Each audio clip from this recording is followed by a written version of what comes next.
안녕하세요. 저는 김포에 살고 있는 30대 후반 여자입니다. 이런 얘기를 친구들한테 해봤자 내 얼굴에 침 뱉기 같아서 늘 삭히고만 있다가 여기가 익명이길래 한번 제 이야기를 써보기로 마음을 먹었어요. 저는 어려서 집이 그렇게 부유하진 않았지만 그래도 늘 책임감 있는 아빠와 엄마 덕분에 어려운 걸 모르고 살았죠. 그렇게 전 밝게 자랐습니다. 여동생이 하나 있었기 때문에 내 식구 도란도란 행복했어요. 아빠 엄마는 어려운 형편에서도 최대한 저희가 해달라고 하는 것은 다 해주시려고 하셨어요. 어려선 그게 당연한 줄 알았지만 제가 커서 살아보니 그것은 당연한 게 아니었어요. 엄마 아빠의 최대한의 노력이었죠. 대회 출전하는데 100만 원인데 이건 우리 집에 무리겠지? 아무래도 지금 아빠가 잠도 못 자고 대리운전까지 하는 마당인데. 그래도 해야지. 네가 못하는 것도 아니고 잘해서 그러는 건데. 아휴, 어떻게든 마련해 봐야지. 아빠한테도 얘기하면 당연히 출전하라고 하실 거야. 그러니까 넌 돈 걱정하지 말고 그냥 열심히만 하면 돼. 알겠지? 그게 엄마 아빠한테 효도하는 거야. 그래도 어떻게 그래. 아빠 밤낮으로 고생하고 엄마도 반찬 가게에서 하루도 물 마를 날이 없는데 이번에 안 나가도 돼. 이게 대학 입시랑 직결된 거잖아. 그냥 괜찮으니까 넌 너무 돈에 연연해 하지 마. 그냥 열심히만 해. 그거면 돼. 어려서부터 미술에 뛰어난 재능을 보이던 저를 엄마는 미술학원에 보내주셨고 그 길로 전 미술을 전공하게 되었어요. 살림은 빠듯했지만 부모님은 저의 미술 재료나 미술 경영대회를 빠짐없이 내보내주셨고 다행히도 모든 대회를 나가서 상을 많이 받아왔죠. 그렇게 부모님께 죄송한 마음 반, 꼭 내가 성공하겠다는 마음 반을 가지고 학창시절을 보냈어요. 전 그렇게 고등학교를 졸업 후 홍익대학교 서양미술학과를 입학했습니다. 대학을 다니기 시작했을 때부터 아르바이트도 빠짐없이 하여 부모님의 힘을 최대한 덜어드리려 노력했죠. 다행히 교수님들도 저를 잘 봐주신 덕에 학점은 물론이고 성적도 나쁘지 않았어요. 그렇게 장학금을 받아가며 열심히 일했습니다. 밤이면 작품 준비, 그리고 낮에는 학교 생활, 틈나는 대로 아르바이트에 몸이 너무 힘들었지만 그동안 어려서부터 뒷바라지 해준 아빠에게 힘을 조금이라도 덜어주고 싶었죠. 그렇게 전 졸업을 하게 되었는데 졸업할 때가 되었을 때 교수님께서 좋은 제안을 하나 해주셨어요. 너무 좋은 기회라서 절대 놓치고 싶지 않았고요.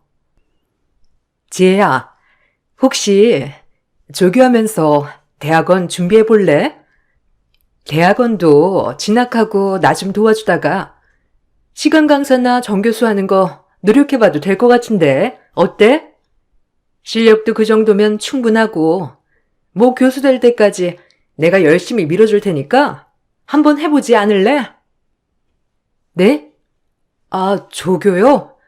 아, 저야 그러면 좋은데 집안 형편이 어려워서 대학원까지는 좀 무리일 것 같긴 했거든요.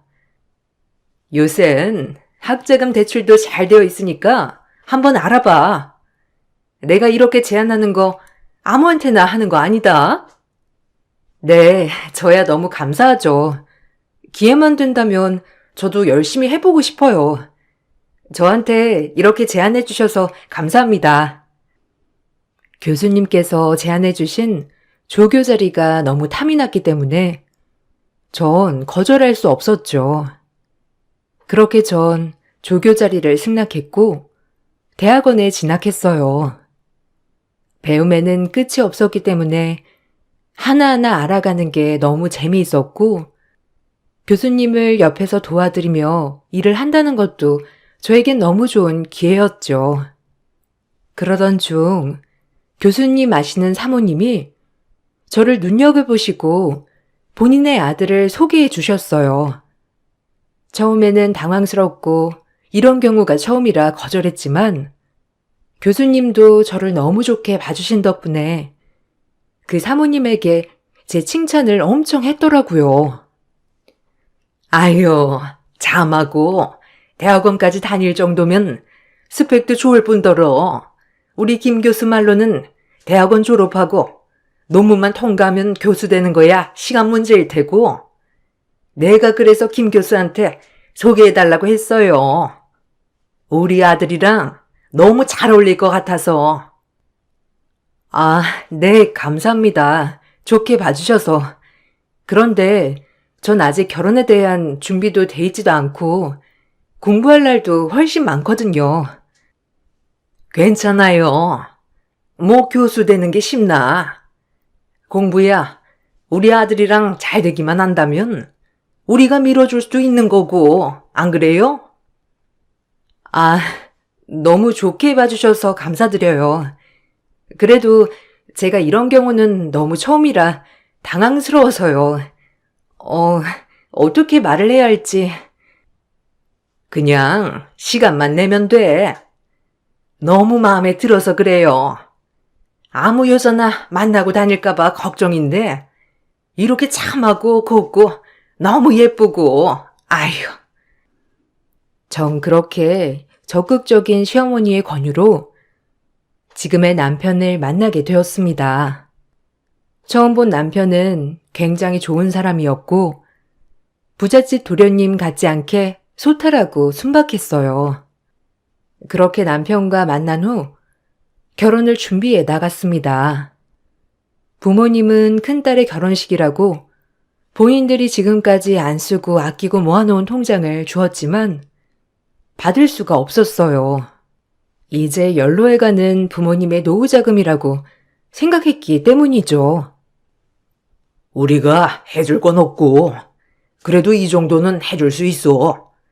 그러니까 지혜야, 받아두거라. 그 집도 대단한 집인 것 같은데 뭐 하나라도 제대로 해가야 책 잡히지 않지. 그렇게 대단한 집에서 그래도 너 며느리로 받아준다는 거면 조금의 성이라도 보여야지. 아니야, 아빠. 괜찮아. 이건 아빠 노후자금 해야지. 이제 엄마 아빠만 생각해요. 내 걱정은 그만하고, 마음만 받을게요. 너도 얼른. 엄마 아빠가 그래야 마음이 편해서 그래. 그렇게 부자라며 그 집이. 우리 집은 볼 것도 없는데 걱정이다. 혹시라도 너 마음에 들어있다가 엄마 아빠 보고 갑자기 태도가 달라지면 어쩐다니? 안 그러겠지? 딱 너 하나만 보시는 것 같기도 하던데. 그러실 분 아닐 것 같아. 그럼 진작 나한테 물어봤겠지. 그런 걱정 말아요. 그리고 나도 돈 벌잖아. 그러니까 돈은 넣어도 진짜. 그렇게 모두에게 발표를 하고 결혼 준비를 했어요. 시어머니는 제가 미술 전공을 한 재원과 지금 형 교수님의 제 칭찬을 얼마나 했는지 저를 참 마음에 들어 하셨죠. 하지만 순탄할 것 같은 저희의 결혼은 상견례 자리에서 시어머니의 무례한 행동으로 브레이크가 걸리기 시작했죠. 시댁은 저희 집이 아마도 중산층은 되는 줄 알고 결혼을 시키려고 했던 거였어요. 시댁은 대기업 하청을 받는 유통회사였어요. 그리고 제 남편은 그 유통회사의 외동아들이었고요. 시아버지가 맨손으로 일군 회사이고 밑바닥부터 시작해서 이렇게 회사를 일궈내기까지 엄청난 노력을 했다고 했죠. 그래서 그런지 본인의 집에 자부심이 굉장했어요. 아유, 우리 지혜 이렇게 곱게 키워주셔서 너무 감사드려요, 사돈. 아니 그럼 사돈 어른이랑 안사돈은 정확히 무슨 일 하시는지? 에이, 엄마. 그런 게 중요한가요? 그런 건 뭐하러 물어봐요? 혹시라도 오해하지 마세요. 저희 엄마가 그냥 궁금해 하신 거니까. 어머, 그게 왜 안 중요하니? 우리랑 급이 맞아야지. 얘는 참 아무것도 모르면서. 안 그런가요, 사돈어른? 아, 저는 건설사에서 일하고 있고, 뭐 이것저것 하고 있어요. 넘치진 않았지만, 그래도 아이들 키우려고 최선을 다했고요. 또 지혜 엄마는 반찬 가게에서 일하고 있습니다. 아휴, 이 사람이 음식 솜씨가 좋거든요. 나중에 한번 드셔보세요. 아빠의 말에 시어머니는 표정이 확 굳어지셨어요. 저 역시도 그런 시어머니의 표정을 보니 너무 당황스러웠어요. 늘 인자한 모습만 보여주시다가 이런 표정을 보니 저 역시도 너무 당황스럽기 짝이 없었어요. 그리고 나서 시어머니는 말을 이어나갔죠. 그러지 않을 것 같던 시어머니의 모습을 보고 나니 엄마 아빠에게 너무 죄송스러웠습니다. 딸이 뭐길래 저런 수모를 당해야 하는 건지. 어머, 당황스럽네요. 아니, 이런 말을 못 들어서, 뭐 친정을 보고 결혼을 시키는 건 아니지만, 그래도 급은 좀 맞았으면 좋겠다고 내심 생각했거든요. 아마 사돈분들은 이런 제 마음 이해하실 거예요. 아들 하나 있는 거 얼마나 제가 잘 키웠는데. 어머님, 말씀이 지나치시네요. 그래도 저희 부모님도 저희 키워주시려고 그렇게 많은 노력들을 하셨는데 너무하세요. 아니다. 그만해, 지혜야. 그렇죠. 사부인 마음 이해합니다. 충분히요. 지혜가 어디 가서 뒤처지는 애는 아니지만 그래도 부모만 더 잘 만났다면 날개를 더 많이 달 수도 있었겠죠. 충분히 이해하니 전 괜찮아요. 솔직해서 좋네요. 뭐 없는 형편에 지혜 이렇게 반듯하게 키워주셔서 감사합니다만 그래도 좀 놀랍네요. 반찬 가게랑 건설사라면 뭐 막노동 같은 건가요? 네, 뭐 이것저것 하고 있습니다. 그래도 남들한테 아쉬운 소리 하지 않고 제 힘으로 이렇게 애들 키운 거고요. 제가 어머님께 뭐라고 하려고 하자 아빠는 서둘러 제 입을 막으셨죠. 마음이 아팠어요. 평생 저희를 위해 희생하신 분이 이런 상견례 자리에서 아빠의 약해진 모습을 보니 마음이 아팠어요. 그렇게 상견례는 끝이 났고 남편은 저에게 미안하다고 했죠. 하지만 그렇게 쉽게 분이 풀리진 않았어요. 아빠의 씁쓸한 표정을 보니 저 때문인 것 같아 죄송스러웠어요. 딸이 뭐길래. 미안해. 정말 우리 엄마가 진짜 원래 그러신 분이 아닌데 그래도 하나 있는 아들 결혼한다고 하니까 괜히 저러셔. 그래도 너 엄청 마음에 들어 하시니까 별로 신경 쓰지 마, 어? 기분 나빴지? 아버님한테 죄송해서 어쩌냐, 진짜. 아휴. 그러게. 어머님 너무 무례하시더라.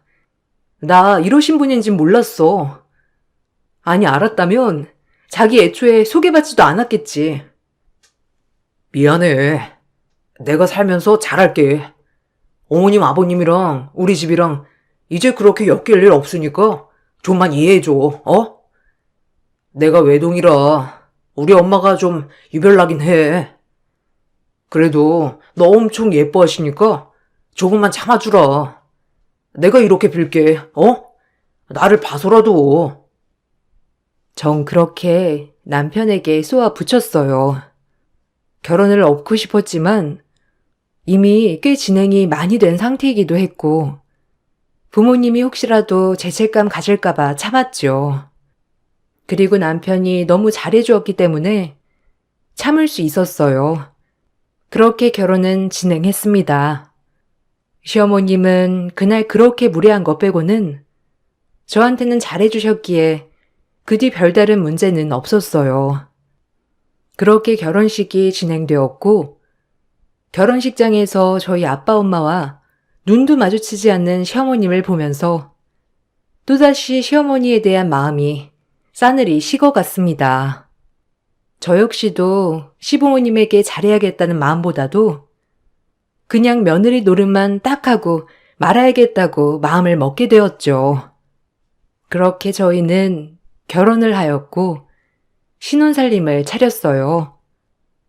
시부모님은 저희에게 김포에 아파트를 해주셨고 아직 완공 날짜가 남아있었기에 당분간은 시댁에서 살아야 했어요.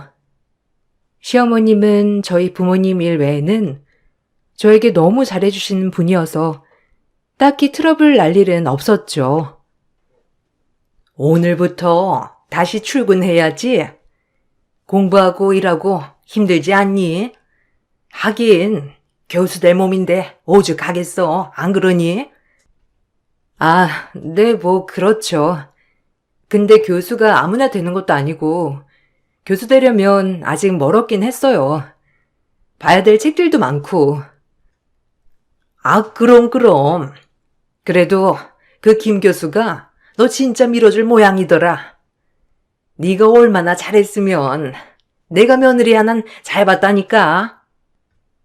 감사해요. 아, 맞다. 저 오늘 일 끝나고 수업 다 마치고 친정 좀 다녀오려고 하는데 괜찮을까요? 못 가져온 것들도 있어서. 친정? 아니, 가져오지 못한 게 뭔데 그러니? 아휴, 난 그 집 안 갔으면 좋겠는데. 뭐 인연을 끊으라는 게 아니라 너도 이 집 며느리가 됐으면 우리 집 사람인데 아무래도 급이 맞는 사람끼리 어울려야 하는 게 맞지 않니?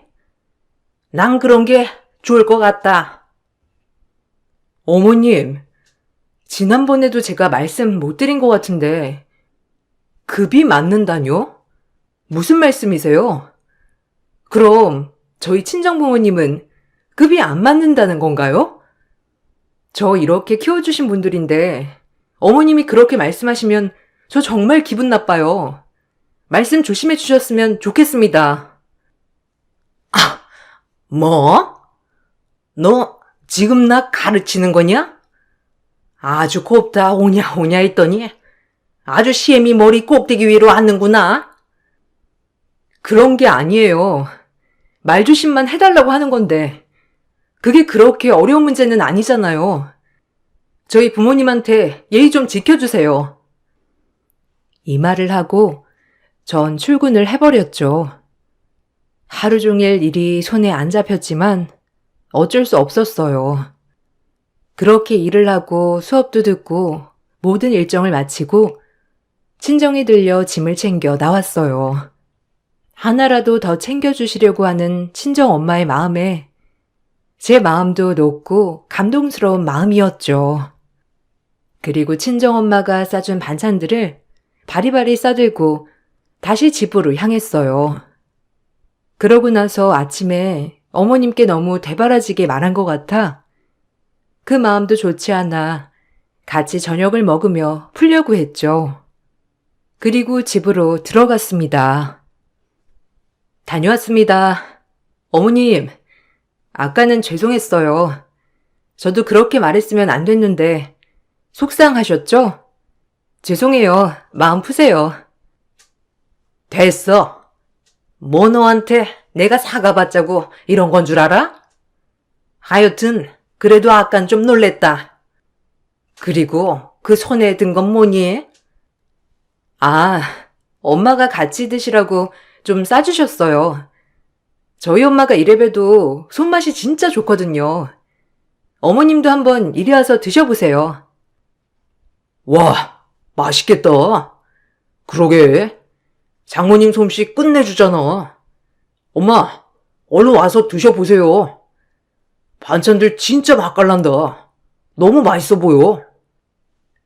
어머머머, 지금 뭘 싸운 거야?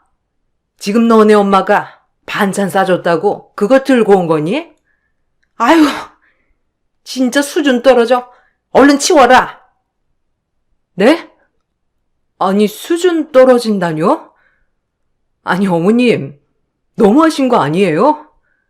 저희 엄마가 하루 종일 정성스레 만든 거를 어떻게 그렇게 말씀하세요?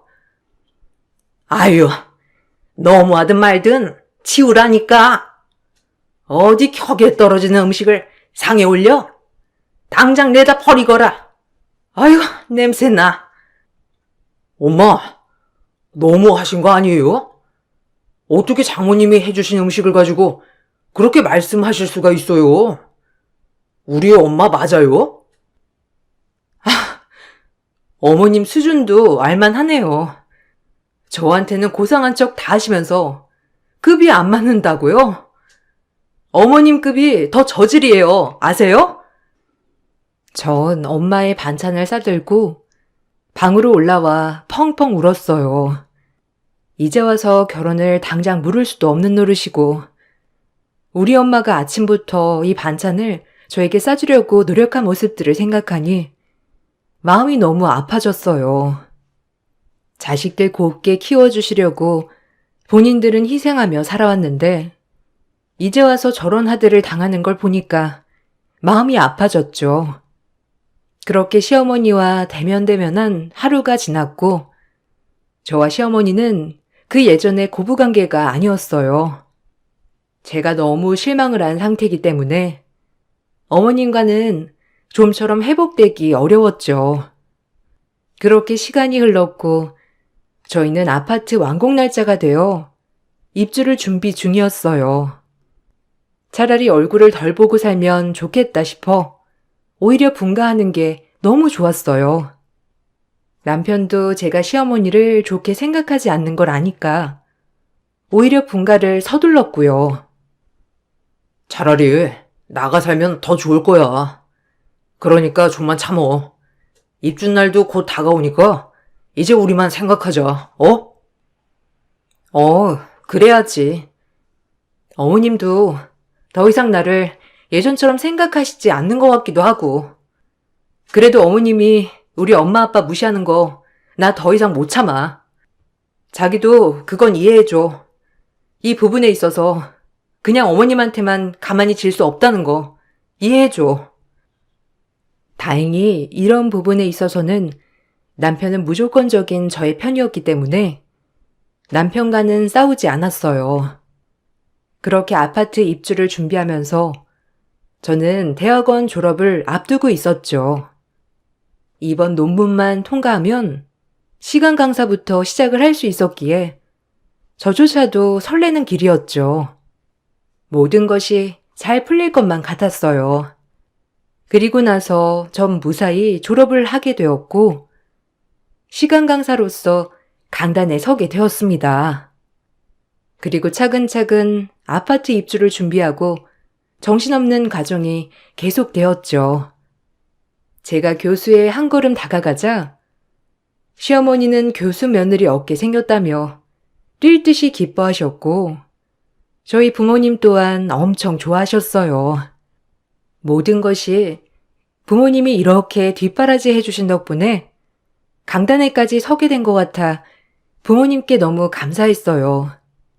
이날 얼마나 벅차오르던지. 이제 우리 딸이 교수가 된 거야? 아이고, 고생했다. 공부하고 일하고 얼마나 힘들었어. 이제 임 교수라고 불러야 하나? 에이, 아직 시간 강사야. 정교수도 아닌데 뭐. 그래도 강단에는 서게 되었으니까 한 걸음 다가왔지. 아빠랑 엄마 너무 고마워. 어렸을 때부터 나 하고 싶은 거 다 하게 해주느라 고생했을 텐데 내가 진짜 교수 돼서 엄마 아빠 호강시켜줄게. 알겠지? 아이고, 안 그래도 돼. 우리 도우 걱정 말고 너랑 윤서방 행복하게 살면 그거면 돼. 알겠지? 아휴, 정말 행복하다. 그렇게 행복해한 엄마 아빠의 모습을 보니 너무 뿌듯했어요. 그리고 저는 그 기쁨과 함께 아파트 입주를 하게 되었고, 입주하는 날 시댁 부모님을 초대했어요.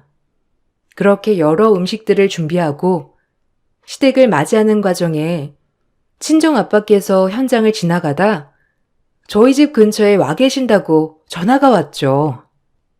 아무래도 건설 일을 하다 보니 이 근처 다른 아파트를 공사하는 것을 봐주고 계셨던 모양이었어요.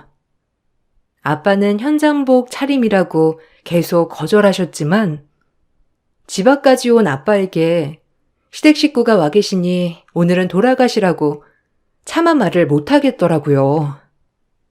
아빠, 그럼 우리 집 108동 1802호인데 여기 올라오셨다 가실래요? 지금 먹을 것도 많고 그렇거든. 와서 식사하시고 가세요. 에이, 됐다. 바쁘면 내가 나중에 들릴게. 아빠는 괜찮으니까 그냥 너만 신경 써. 그냥 가도 되니까 뭐 근처에 온 거라서.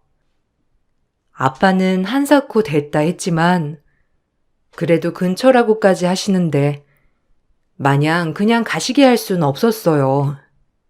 그렇게 아빠가 오셨고 시어머니는 아버지의 차림을 보고 또 한 번 한숨을 쉬시면서 수저까지 던지며 싫은 티를 팍팍 내셨어요. 아빠는 그 눈치를 보시곤 가시겠다고 하셨고요. 정말 부들부들 손발이 떨렸어요. 본인들이 뭐가 그렇게 잘났다고 아빠에게 매번 그렇게 싫은 티를 내는지 너무 화가 났죠. 아유, 밥맛 떨어져? 이게 뭐니? 우리만 초대한 거 아니었어? 아니 오실 거면 옷이라도 좀 갖춰 입고 와야지. 여기가 어디라고 와? 밥맛 떨어지게. 아우, 현장복 그대로. 어머나 진짜 환장한다. 아니 눈치도 없나? 이 집에 어디로 와? 이 집에 자기가 뭐 못해준 거 있어? 아, 저 가볼게요. 사돈들 와 계셨다면 그냥 갔을 텐데 지나가다 딸 생각이 나서. 그럼 좋은 시간 보내세요. 어머니, 말 조심하시라고 했죠? 지금 저희 아빠 보고 밥맛 떨어진다고 한 거예요? 그런 어머님이 더 밥맛 떨어져요. 알아요? 고상한 척 있는 척은 다 하면서 매번 깔보기나 하고. 그런 어머님은 얼마나 잘나셨어요? 꼴랑 아버님 회사 하나 운영하는 걸로 그렇게 고고한 척 하시는 거 아니에요? 그래서 교수 며느리 얻고 싶으셨던 거고, 그 교수 며느리도 완벽히 잘난 며느리였으면 본인이 무시당할까봐 적당히 학생인데 교수 될 가능성이 많은 저를 고르신 거 아니에요? 어머님이 더 천박스럽네요. 어머, 미친 거 아니니? 이게 강단에 좀 섰다고 내가 아주 봐주니까 정신이 나갔어. 지 천박한 부모 닮았구나. 네? 천박하다고요? 미친 거 아니에요? 당신들은 입안 먹을 자격도 없어. 알아? 당장 나가. 뚫린 입이라고 막말을. 제가 이렇게 빽하니 소리를 지르자 시댁 식구들은 난리가 났고 남편 또한 저보고 조용히 하라며 소리를 질렀죠. 남편을 보며 어이가 없었어요. 그렇게 내 편이 돼줄 것처럼 하더니 결국은 지 엄마 편이더라고요. 아빠도 제가 이렇게 소리를 지르자 당황했는지 저를 말리셨고요. 아유, 지혜야, 그만해. 사돈어른한테 이게 뭔 말버릇이야, 어? 내가 그냥 가면 되지, 안 그래? 그만해라. 얼른 그만둬. 야, 너 조용히 못해? 지금 우리 엄마한테 무식하다고 한 거야? 이게 진짜 예쁘다 해주니까 눈에 뵈는 게 없냐? 뭐라고? 너 지금 나한테 야라고 했니? 지 엄마 닮아서 못 빼먹은 게 어디서 야야거려? 미쳤어? 네가 뭔데 소리를 질러? 이게 진짜 맞으려고 한정했나? 내가 너 오냐오냐 해주니까 진짜 네 편 같아? 우리 엄마한테 어디다 대고 말대꾸야? 뭐라고? 말대꾸? 웃긴다. 너네 집도 지지를 못 살았다며. 지금 자수성가해서 뭐 졸부됐다고 눈에 뵈는 게 없나 본데? 닥쳐. 아우, 진짜. 이게 미쳤네. 아유, 엄마가 교수 며느리 얻어야 된다고 그렇게 나를 들볶아서 결혼했더니만 내가 돌았지. 자네 조용히 하게. 지금 지혜한테 소리 지른 건가? 내가 죄야. 내가 가면 될 것을 가지고 왜들 소란인가? 어? 아빠가 왜 가요? 됐고, 너도 알만하다. 그래, 그 핏줄 어디 가겠니? 난 너 같은 애랑 못 살아. 알겠어? 어머님이랑 행복하게 살아. 어머. 얘 말본새 좀 봐. 아우, 기가 막혀. 잘 키워서 교수 며느리 덕 좀 보려고 했더니 이게 하늘 높은 줄 모르고 날뛰네. 지금 시간 강사 주제에 이러는데 교수 되면 아주 날 잡아먹겠다. 지혜미 아비한테 배운 게 없어서 저 모양이지? 아유, 끔찍해. 전 이 말을 끝으로 아빠와 함께 집을 나왔고 남편에게 이혼소장을 보냈습니다. 더 이상 어머님과는 엮이고 싶지 않아서였죠. 남편도 어머님한테 무슨 세뇌를 당했는지 바로 이혼해 주었고요. 전 그렇게 혼자가 되었어요. 부모님은 본인들 때문에 제가 이혼을 했다고 죄책감을 가지셨지만 오히려 전 엄마 아빠의 기죽은 모습을 보니 제가 더 마음이 아팠거든요. 전 오히려 밝게 지냈어요. 이혼은 흠이 아니라고 생각했기도 했고 저만의 꿈이 있었기 때문에 오히려 앞을 향해 전진해야 한다고 생각했죠. 나 무너지지 않아. 그러니까 아빠 엄마도 기죽지 마. 알겠지? 난 오히려 괜찮다니까. 그니까 죄책감 가지지 마요. 그래. 우리 딸은 엄마 아빠가 당연히 믿지. 그리고 너한테 말 못한 얘기가 있는데 들으면 아주 놀랄 얘기란다. 이렇게 씩씩한 척하는 저에게 엄마 아빠는 놀라운 사실을 얘기해 주었어요. 그건 아주 놀랄만한 이야기였죠. 사실 아빠가 예전에 받은 고덕이란 도시에 있던 땅이 개발이 되면서 아빠는 200억 가까이 보상을 받게 된 것이죠. 이 사실을 저한테도 얘기해 주려고 했지만 번번이 기회가 없어서 얘기를 못하다가 지금에서야 얘기를 한다고 했어요. 놀라웠습니다. 200억이라니. 그게 사실이야? 200억이라니. 아니, 그걸 왜 지금 말했어? 이제 엄마 아빠 이러지 말고 노후만 생각해. 어? 힘든 거 하지 말고. 그러니까 말이야. 내가 아빠한테 그렇게 그만하라고 하는데 너희 아빠는 살면서 일은 해야 한다고 저러는 거 보면 아휴. 그래도 일은 해야지. 그냥 너네 이제 진짜 돈 걱정하지 말고 하고 싶은 거 하고 살아. 아빠도 이제 하고 싶은 거 하면서 살 거야. 뭐? 그래. 제발 당신 하고 싶은 거 하고 살아. 그동안 얼마나 고생하고 살았어, 안 그래? 이젠 좀 편하게 삽시다. 임대업을 해볼까 하는데 주변에 그런 사람도 있고 내가 오래 믿고 지낸 사람이라 괜찮을 거야. 드디어 아빠가 너네 앞에서 체면이 서게 되었다. 늘 아빠 믿어줘서 고마워. 당신도 너무 고맙고. 우리 이제 행복한 일만 있을 거야. 그러니까 웃자. 아빠는 한평생 몸담은 회사를 그만두고 다른 일을 계속 해나갔죠. 그리고 아빠는 임대업도 시작하였어요. 아빠가 자신감이 생기셨고요. 필요한 임대업이었죠. 그렇게 진행을 하다가 어느 날 아빠가 인수한 그 건물이 시댁이 가지고 있는 지사 건물이더라고요. 전 어떻게든 시어머니와 남편에게 복수를 해야겠다고 생각했어요. 아빠와 엄마가 당한 모욕은 갚아줘야 될 것 같았거든요. 어찌나 웃기던지 가끔 그 지사 건물도 가봐서 딱 보고 알아차렸죠. 그래서 그 건물을 매매받으며 아빠의 법인 명판이 찍힌 순간 가만 안 둬야겠다고 생각했어요. 우리 아빠 엄마에게 굴욕을 준 그 사람들을 말이에요. 그렇게 전 건물주라는 핑계로 마침 계약이 끝나가는 그 시점에 계약을 더 이상 연장하지 않기로 했죠. 저희가 계약을 더 이상 하지 않겠다고 하자 남편네 회사는 난리가 났죠. 지금이야 무조건적으로 내쫓으면 안 되는 게 법이지만 저희 때만 해도 그럴 수 있었거든요. 전 그렇게 악덕 건물주가 되어 쫓아냈습니다. 얼마나 고소하던지 부랴부랴 남편은 다른 건물을 알아보려고 했지만 쉽지 않았죠.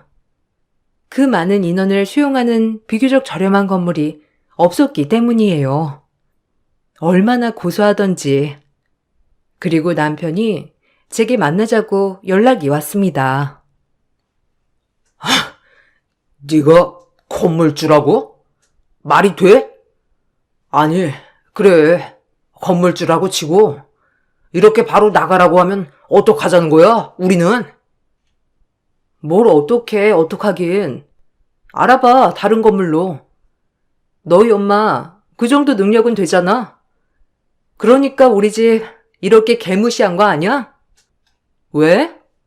이제 우리가 이 건물주라고 하니까 달리 보여? 너도 니네 엄마랑 똑같아. 그리고 너네 엄마 보고 오라고 해. 너네 엄마가 파워가 있잖아.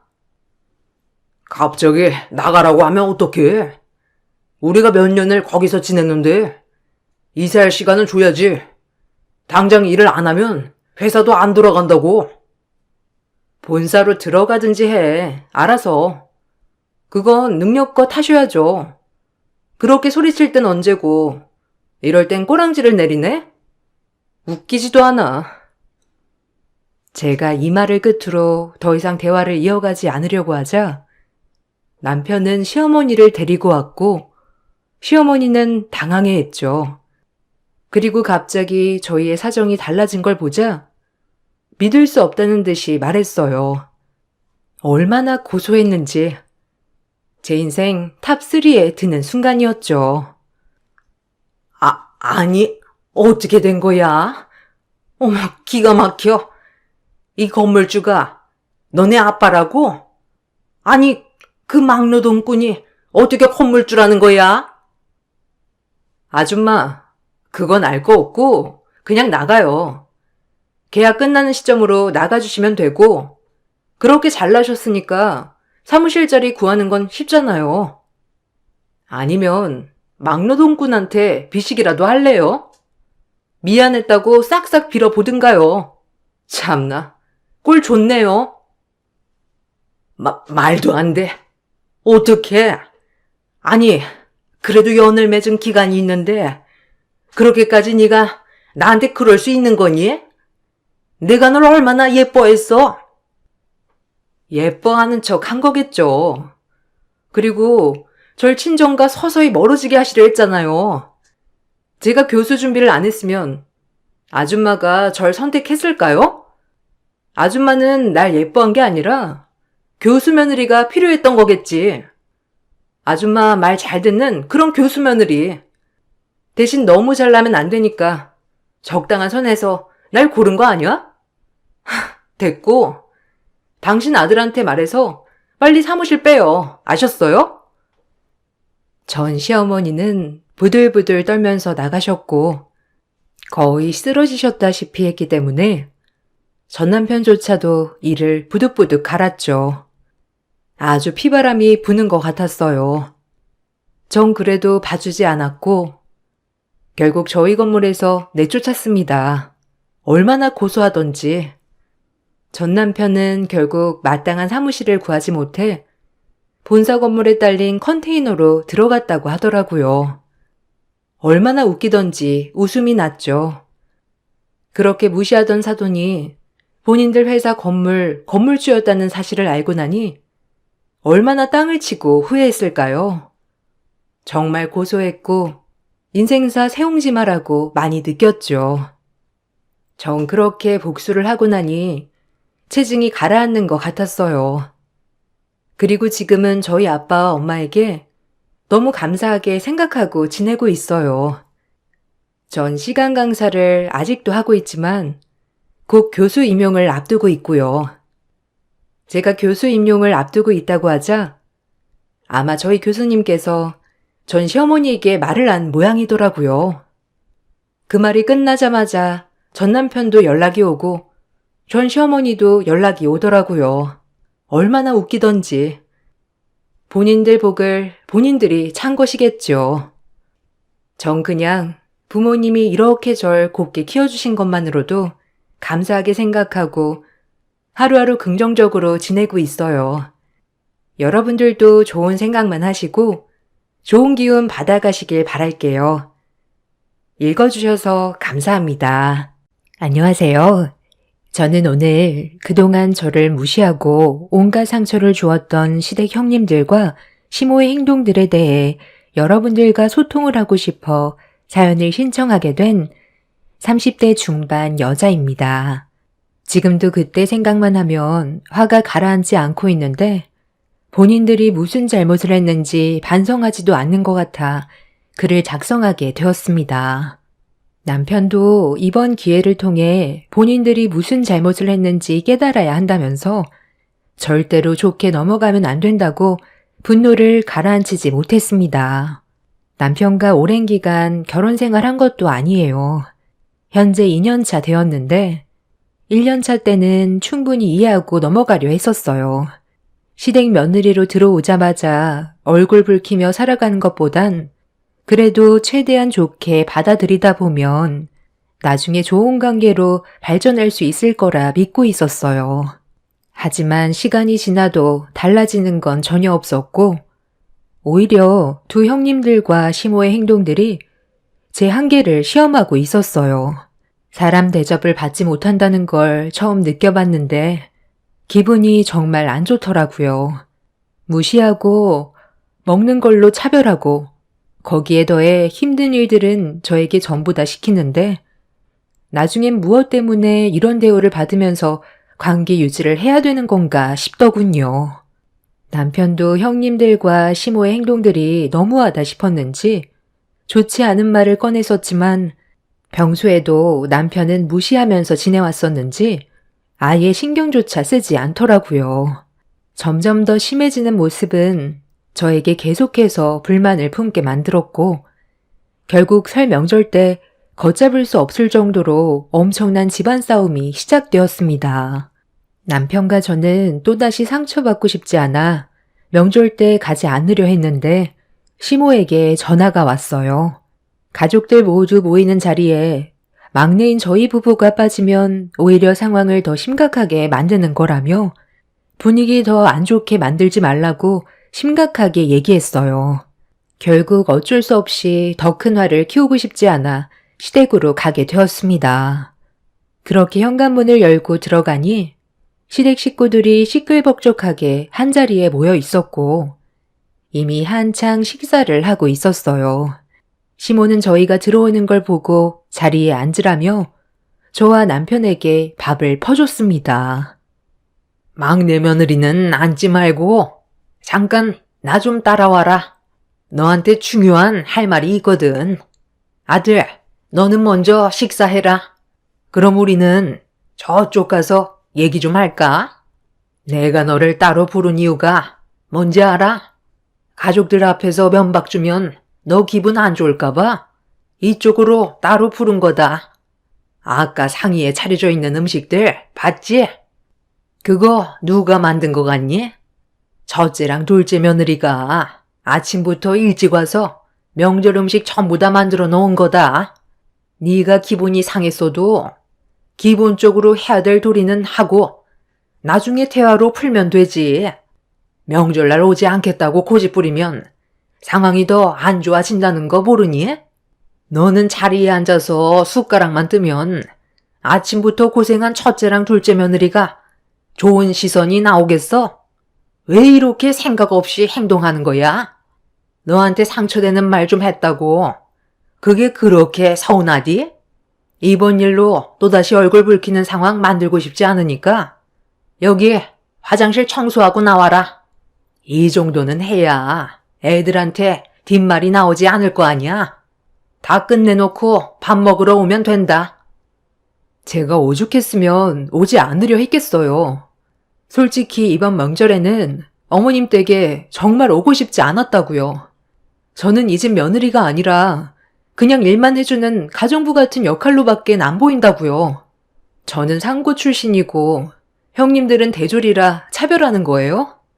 어머님이 형님들 앞에서 저를 대놓고 차별하니까 형님들도 똑같이 행동하는 거잖아요. 상처받고 싶지 않아서 오기 싫었어요.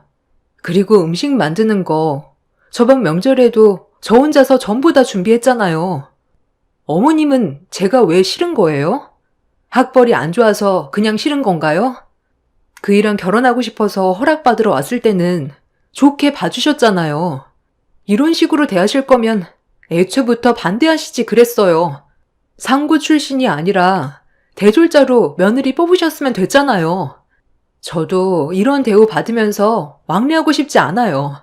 저는 음식 안 먹어도 되거든요. 그리고 말은 똑바로 하셔야죠. 상위에 올려져 있던 많은 종류의 음식들이 어머님이랑 형님들이 아침부터 고생해서 만든 거라고요? 거짓말을 하려면 증거물을 남기지 마셨어야죠. 현관문 앞에 떡하니 시장에서 사온 전집이랑 반찬가게 포장 용기가 그대로 있던데요? 그리고 아침부터 음식을 만들었다고 했는데 그럼 집안 전체에 기름 냄새가 진동을 해야 되는데 그런 것도 전혀 없네요. 이미 만들어 놓은 음식이라 데워 먹으면 되니까 기름 냄새가 날 일도 없었겠죠. 그냥 제가 한 공간에서 같이 음식 먹는 게 꼴 보기 싫어서 화장실 청소시키는 거라고 하세요. 이런 식으로 거짓말하면 마음이 편하세요? 그래. 저기 상위에 올려져 있던 음식들 전부 시장에서 사왔다. 네가 안 왔는데 쟤네들이 명절 음식 만들 거 같니? 너 시집 오기 전에는 전부 시장에서 음식 사서 명절 보냈었다. 그런데 너 오고 나서 집에서 만든 명절 음식이 먹고 싶다며 막내 며느리 음식 솜씨 한번 보고 싶어 하길래 나도 네가 어느 정도로 음식을 만들 수 있는지 확인해 보고 싶어서 시킨 거였는데 그게 그렇게 화가 많이 났었니? 우리 집안 며느리로 들어왔으면 내가 시키는 걸 해야 되는 건 당연한 거다. 하기 싫으면 내 아들과 갈라서면 되는 거고 너를 받아줬으면 감사하게 생각하고 시키는 거 군말하지 않고 하면 되지. 왜 이렇게 말이 많아? 밥 먹고 싶으면 화장실 청소부터 하고 주방으로 들어와라. 그리고 내 아들한테 쓸데없는 얘기해서 모자지간 금가게 하지 말거라. 너 오기 전에는 사이가 얼마나 좋았는지 아니? 시모는 한 식탁에서 제가 같이 숟가락 뜨는 걸 싫어했고 자기 아들 얼굴 보고 싶어서 부른 거라는 걸 알 수 있었습니다. 음식 만드는 건 아예 하지도 않았으면서 거짓말을 하는 것부터 시작해서 상처되는 막말을 퍼부었을 땐 기분이 너무 안 좋았어요. 저는 시모에게 제가 왜 그렇게 싫냐고 물어보니 형님들이 상고 출신인 저를 마음에 들어하지 않아 했고 거기에 더해 능력도 좋지 않아 받아주고 싶지 않았었는데 자기 아들이 저를 너무 원해서 어쩔 수 없이 허락해 준 거라는 말을 했어요. 이런 대우 받으려고 남편과 결혼한 것도 아니었고 차라리 관계를 끊어내고 사는 게 좋을 것 같아 상대조차 하고 싶지 않아서 집으로 돌아가려 했는데 시모가 등 돌린 제 어깨를 꽉 잡더니 화장실 청소를 하지 않고 어디 가냐면서 강제로 밀어 넣었습니다. 갑작스러운 시모의 행동에 당황한 저는 남편을 부르려 했는데 이미 밖으로 나가 있었어요. 아주버님들과 차를 타고 어디론가 가려고 움직이는 것 같길래 부르려는데 시모가 제 입을 틀어 막았습니다. 오래간만에 형제들과 만났는데 방해하지 말라면서 화를 냈고 그렇게 차는 출발을 했어요. 저에게 말을 하지 않고 아주버님들과 움직였다는 게 이해되지 않았어요. 분명 저에게 말할 틈도 주지 않고 데려갔다는 걸 짐작할 수 있었고 제가 시모를 뿌리치며 거실 밖으로 나오자 대졸 형님들은 주방에서 저를 보며 음식을 먹고 있었습니다. 결국 참고 참았던 화가 머리끝까지 올라와 쌓였던 불만들이 한꺼번에 터져나왔고 저를 쳐다보던 형님들한테 화를 냈어요. 막내 동서가 화가 많이 났나 보네. 서방님은 내가 보냈어. 요 앞에 가서 술 좀 사오라고 부탁했거든. 남자들끼리 잠깐 시간 좀 보내고 천천히 오라고 했으니까 걱정하지 마. 우리 그이랑 둘째 서방님이 막내 서방님을 끌고 가듯 데려가서 동서한테 연락도 못했을 거야. 핸드폰이 여기 있거든. 동서는 우리가 우습게 보이나 봐. 좋게 말하면 알아들을 줄 알아야지. 상고 출신이라 머리 회전이 많이 느린 건가? 눈치껏 좀 행동해. 막내 동서가 지금 우리랑 겸상할 수준은 아니잖아. 어머님, 이거 어디서 산 거예요? 어머, 저도 집에 가기 전에 사서 들어가야 되겠어요. 오대갈비가 정말 맛있는데요? 이 좋은 음식을 막내 동서랑 나눠 먹긴 아깝죠? 그렇잖아도 너희들만 먹으라고 내가 얘를 데리고 화장실 청소나 좀 시키려 했는데 자기만 왜 화장실 청소하냐고 나한테 얼굴을 붉히더라고. 참나 기가 막혔어. 이 정도 대우해주는 것도 감사하게 생각해야지. 어디서 얼굴을 치켜 세우고 대들어? 저런 비싼 음식 네가 먹어봤자 똥으로밖에 더 나와? 큰애랑 둘째는 머리를 써야 되는 직업이라 당연히 든든하게 먹어야 하지만 너는 딱히 내세울 것도 없는 일반 회사원이잖아. 머리가 좋아야 음식 맛도 잘하는 거지. 너는 입에 쳐넣기 바쁠 거 아니야? 비싼 돈 주고 사온 음식인데 아무나 먹어야 되겠니? 그네는 이번에 정교수로 부임한다 그러고 둘째 며느리는 이번에 대기업 과장으로 승진한다는데 너는 내세울 게 뭐가 있어? 5대 갈비 정도 뜯으려면 네 형님들과 비슷한 정도의 명분이 있어야 되지 않겠니? 누가 갈비 먹고 싶다고 한 것도 아니고 누구나 흔히 먹을 수 있는 갈비 가지고 대졸 출신만 먹어야 한다는 어머님 생각이 참 저급하네요. 갈비 뜯는데 명분도 있어야 하는 건가요? 금가루가 뿌려져 있는 것도 아닌데 먹을 거 가지고 이렇게 차별하는 것 보면 수준이 어떤 집안인지 확실히 알 수 있겠네요. 이런 집안에서 그이가 정상적으로 자라온 것만도 정말 대단한 것 같아요. 그동안 말은 안 했겠지만 얼마나 힘들었을지 감이 잡히네요. 그 대단한 오대갈비 많이들 뜯으세요. 저는 오늘 이 시간 이후부터 다시는 이 집에 발도 들이지 않을게요. 제가 받은 대우만큼 저도 똑같이 해드리겠습니다. 집안 분위기는 상당히 안 좋아졌고 시모와 형님들이 저를 노려보고 있었지만 신경 쓰지 않았습니다. 그래도 가족들과 분연을 만들고 싶지 않아 최대한 참고 명절날 시댁에 간 거였는데 시모와 형님들의 행동은 지나칠 정도로 저를 막대했어요. 살면서 이런 대우 받은 적 처음이라 상처도 많이 받았지만 이런 성격을 가진 사람들이 정말 존재하는지도 몰랐습니다. 드라마에서나 봤었는데 출신으로 사람을 차별하는 걸 직접 경험했을 땐 기분이 더럽더라고요. 상대할 가치조차 없을 것 같아 주방 테이블 위에 올려져 있던 남편의 핸드폰을 들고 거실에 있던 짐을 챙긴 뒤 밖으로 나가려는데 제 머리 위로 우대갈비가 스쳐 현관문 쪽으로 떨어졌어요.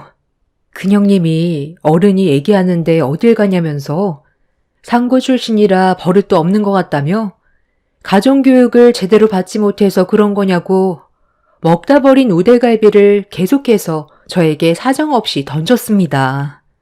이런 상황 속에 상대해봤자 저만 더 상처받을 것 같아 무시하고 현관문을 열었는데 그 순간 날라온 우대갈비가 현관문 앞에 있던 큰 아주버님의 얼굴에 강타했어요. 아주버님들과 남편이 양손에 먹을 걸 사가지고 들어오려던 찰나 제가 현관문을 열면서 앞에 서 있던 큰 아주버님이 큰형님이 던진 팔뚝만한 우대갈비에 얼굴을 정통으로 맞게 된 거였죠. 큰 아주버님은 상당히 고통스러웠는지 그 자리에 주저앉아 양손으로 얼굴을 움켜쥐더니 비명을 지르면서 좌우로 굴러다니고 있었습니다. 큰형님은 사색이 든 얼굴로 괜찮냐며 아주버님의 얼굴을 살펴봤는데 코뼈가 부러졌는지 퉁퉁 부어선 코피를 흘리고 있었어요.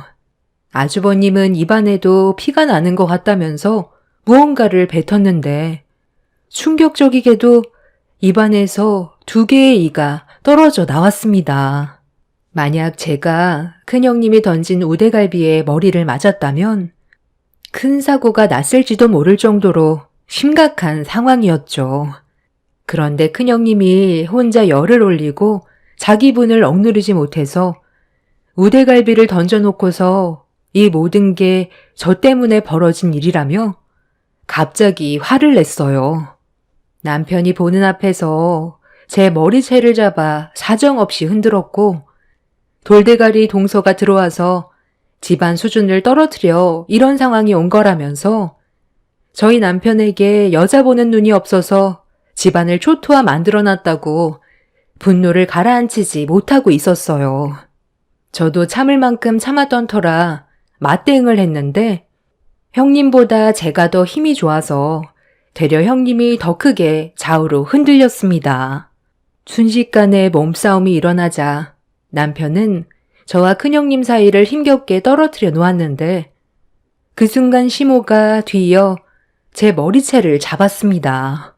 인물 좋은 자기 큰아들 이가 2개나 나갔다면서 앞으로 어떻게 얼굴을 들고 다니냐며 막무가내로 행동했어요. 시모는 결혼을 반대했었을 땐 그만한 이유가 있었던 거라고 남편한테 화를 냈고 둘째 아주버님은 병원부터 가야 할 것 같다고 큰 아주버님을 부축해 응급실로 향했습니다. 제 머리를 사정없이 흔들던 큰형님과 시모는 남편이 힘겹게 떨어뜨려 놨는데도 분을 삭히지 못한 채 집안의 물건들을 저에게 사정없이 던져대고 있었어요. 아, 제발 그만 좀 해요. 이러니까 오고 싶지 않았던 거라고요. 결혼한 지 오래된 것도 아니고 이제 2년 됐는데 왜 이 사람을 못 잡아먹어서 안달인데요? 노력하는 건 안 보여요? 제가 잠깐 자리를 비웠을 때 무슨 말이 오고 갔길래 이렇게까지 감정이 격해진 거예요? 정말 평생 영 끊고 살길 바라는 거냐고요? 오늘 일은 그냥 넘어갈 순 없을 것 같아요. 형수님이 던진 우대갈비가 얼마나 큰 사고를 불러일으켰는지 보세요. 만약 이 사람 머리에 맞아서 큰 문제라도 생겼다면 형수님 인생은 무사할 줄 아세요? 원래 성격이 이렇게 더러웠어요? 요즘에 고졸대졸 출신 누가 따져요? 대졸보다 고졸이 능력 좋은 사람도 얼마나 많은데요. 형수님이 이 사람에 대해 얼마나 안다고 무시하는 거예요? 형수님보다 좋은 점도 훨씬 많다고요. 그런 더러운 성격을 가지고 정교수가 되면 그 밑에 학생들이 뭘 보고 배울지 참 암담하네요. 오늘 있었던 일들에 대해서는 절대로 조용히 넘어갈 수 없어요. 이 사람이 말려도 제가 법적 소송 진행할 거고 어머니도 똑같이 처벌받게 할 거니까 그런 줄 아세요? 제가 평생을 함께하고 싶어서 선택한 사람인데 이런 식의 대우받는 건 절대 용서할 수 없다고요. 그러니까 내가 좀 더 능력 좋은 여자 만나는 게 좋을 것 같다고 했잖아. 엄마 말 좀 들었으면 얼마나 좋아. 네가 똑바로 된 여자 선택했으면 이런 문제 없었지. 능력 좋은 여자들이 저를 거들떠나 본대요. 저부터가 보잘것없는 놈인데 어떻게 능력 좋은 여자를 만날 수가 있어요? 저는 그런 것보다 저를 진심으로 사랑해주는 사람을 원했다고요. 어머니가 이런 성격을 가지고 있으니 아버지가 그동안 살면서 스트레스 받아서 암으로 세상을 떠난 거죠. 어머니 성격을 누가 받아주겠어요? 그러니 재혼도 못하고 여지껏 혼자 늙어가는 거죠. 사람마다 살아온 환경이 다르고 삶의 목표도 다른데 본인들이 좀 더 우월하다고 해서 차별하는 건 동물보다 못한 거 아니에요? 그래서 지금 나한테 소송을 걸겠다는 거예요? 도대체 내가 뭘 잘못했길래 법적 다툼을 겪어야 하는 건데요? 막내 동서가 예 없이 행동했고 나는 어른한테 함부로 대한 행동에 대해 정당한 응징을 주려던 것 뿐이었어요. 그런데 하필 그 타이밍에 우리 그이가 현관문 앞에 있어서 피해를 본 것 뿐이라고요. 형수님이 뭔데 이 사람한테 응징을 한다는 건데요? 아무리 잘못을 했다 해도 이런 식으로 행동하는 게 상식적으로 맞는 거예요? 배웠다는 사람이 머리가 그렇게 안 돌아가요? 분위기는 걷잡을 수 없이 심각해졌고 남편은 말로 하는 것보다 법적으로 대응하는 게 좋을 것 같다면서 나중에 법정에서 보자며 저를 데리고 차에 올라탔어요. 시모는 자식 새끼 힘들게 낳아서 키워봤자 아무 소용 없다며 아들이 자기를 배신했다고 땅을 치며 울분을 토해냈습니다. 남편은 집에 가는 동안 제가 다친 곳은 없는지 살펴주었고 한참을 달려 집에 절반 정도 도착했을 때 휴게소에 잠깐 들렸어요. 남편은 자기 집안 식구들 때문에 정말 미안하다면서 시댁 식구들을 대신해 용서를 구했습니다. 그리고 좀 전의 상황에 대해 설명을 해줬어요. 식탁에 둘러앉아 있는데 제가 오지 않자 불안해서 저에게 오려고 자리에서 일어난 순간 큰형님과 둘째 형님이 술이 모자른 것 같다며 술 좀 사오라고 시켰다네요. 아주버님들한테 오래간만에 형제들과 만났는데 잠깐 대화 좀 주고받으라며 자리를 비켜달라는 말투로 상황을 전환시켰고 아주버님들은 눈치가 보였는지 남편을 데리고 밖으로 급하게 나가는 바람에 저에게 말도 하지 못한 거라며 그때 가지 말았어야 했다고 후회를 하고 있었어요. 어차피 벌어진 일이라 좀 전의 상황을 후회해봤자 달라지는 건 없었기 때문에 신경 쓰지 말라며 제가 상처받았을까봐 괴로워하고 있는 남편의 기분을 가라앉혀 주었습니다. 그날 이후 저희 부부는 시댁에 발도 들이지 않았고 어떠한 연락도 주고받지 않았어요. 남편은 제가 받은 피해에 대해 법적으로 대응할 수 있는지 변호사와 상담을 했는데 갑자기 큰 아주버님한테 전화가 왔어요.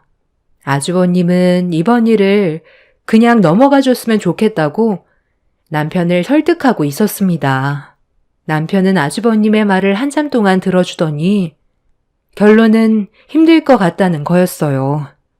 제가 받은 상처가 아주버님이 다친 거와는 다르다면서 직접 찾아와 용서를 구하지 않는 이상 달라지는 건 없을 거라며 전화를 끊었습니다. 아주버님은 코뼈가 부러졌고 앞니가 2개나 떨어져 나갔었기 때문에 곧 있을 큰형님 정교수 부임날 문제가 되지 않게 아주버님이 다친 것도 있어서 조용히 넘어가길 원하고 있었습니다. 누가 봐도 큰형님이 아주버님한테 시킨 것 같아 보였는데 저희가 큰형님의 사정을 봐줄 필요는 없다고 판단했었고 남편의 결정이 저도 옳았다고 생각했었죠.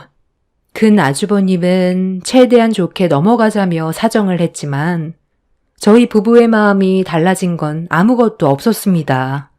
그렇게 남편이 변호사와 상담을 한 결과 큰형님이 던진 우대갈비가 아주버님의 코뼈와 이가 뽑힐 정도로 저를 향해 세게 던졌다는 건 의도적으로 제가 잘못되게 하려는 행동에 충분하게 입증되기 때문에 법적으로 처벌이 가능하다는 거였고, 또한 먼저 제 머리채를 잡았던 것도 추가적으로 법적 대응을 할 수 있다는 말을 들었습니다. 남편은 합의는 절대 하지 않을 거라며 형님이 저지른 행동이 자신의 인생에 얼마나 큰 피해가 가게 될지 느끼게 해주고 싶다고 결론을 내렸습니다. 그렇게 남편은 큰형님을 상대로 소송을 진행했고, 거기에 더해 시모가 형님의 편에 서서 제 머리채를 잡았던 것도 같이 엮어 법적 처벌을 준비했어요. 이런 상황이 시댁 가족들의 귀에 들어가자 핸드폰에 불이 날 정도로 계속해서 연락이 왔지만 저희 부부는 법적으로 대응하려고 이미 마음먹었기 때문에 상대를 하지 않았습니다. 아무래도 큰형님이 정교수 부임을 하기 전에 문제가 터지면 곤란한 상황을 겪게 되는 건 당연한 거였기 때문에 저희를 설득하고 싶었겠지만 저희 부부가 워낙 완강하게 만남을 거절하고 있어서 큰형님도 난감한 상황인 듯 보였어요. 결국 형님네도 이 문제로 법적 대응을 하기 위한 준비를 시작했습니다. 저는 큰형님이 잘못한 걸 인정하고 저에게 직접 찾아와 전에 있었던 일들에 대해 진심으로 풀어가려고 노력했다면 더는 상황을 악화시키지 않으려 했어요. 그런데 본인도 교수 입장에서 상고 출신인 저에게 머리를 굽히고 싶진 않았는지 자존심을 내세웠고 법적 대응을 준비하는 모습이 참 어리석게 느껴졌습니다. 그렇게 각자의 주장을 내세우며 법적 공방이 오고 갔는데 결론적으로 저희가 상당히 유리한 위치에 있었어요. 하지만 형님이 범죄 이력이 없는 걸 참작해 일방적으로 형님이 먼저 저지른 행동이었음에도 법정에선 집행유예를 선고했고 기분이 좋지는 않았습니다. 판사의 재량이긴 하나 아주버님이 다쳤다 해도 만약 제가 큰 사고를 겪게 됐을 수도 있었던 건데 결론적으로 제가 받은 피해는 크게 없었고 가족들 간의 싸움이라 정신적 피해 보상금은 받을 수 있었지만 집행유예로 끝난다는 게 마음에 걸렸었죠. 그래도 이번 일을 통해 본인이 느끼는 게 있길 바라고 있었는데 큰형님과 시모는 집안 창피하게 법적으로 소송을 걸었던 거에 대해 상당히 안 좋게 보고 있었고 이번 일로 평생 동안 얼굴을 안 보고 지내기로 결정을 내리게 되었네요. 그런데 큰형님이 법정에 섰다는 거에 기분이 상당히 안 좋았는지 정교수 부임날 또 다른 사건이 터지게 되었습니다. 아침에 출근을 하고 있었는데 평소에는 차가 막히지 않는 곳인데 그날따라 교통량이 많은 건지 차가 많이 막히더라고요. 어느 정도 예상은 했었지만 교통사고가 났었는지 차량 한 대가 도로를 막고 서 있는데 거기에 서 있는 사람이 누군가와 전화통화를 하고 있었어요. 멀리에서 잘 보이지 않았었는데 차량들이 천천히 빠져나가면서 제가 사고 현장 앞에 지나치는 순간 전화통화하는 사람의 얼굴을 확인하게 되었고 얼굴을 붉히며 전화로 누군가에게 짜증을 내고 있었습니다. 사고가 난 사람은 다름 아닌 큰형님이었어요.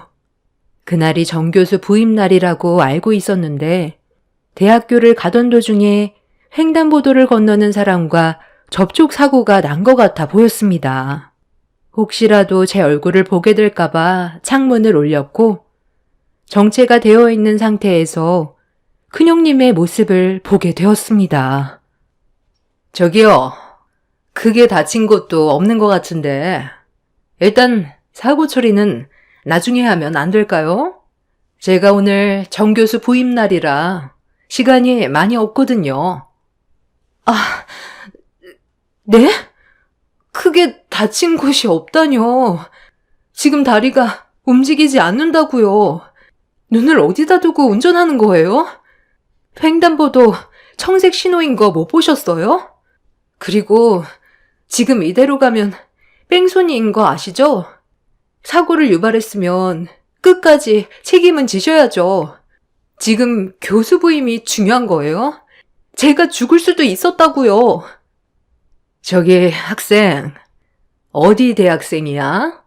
우리 학교면 내가 앞으로 신경 잘 써주면 되잖아. 왜 이렇게 말을 못 알아들어? 나중에 처리해준다니까.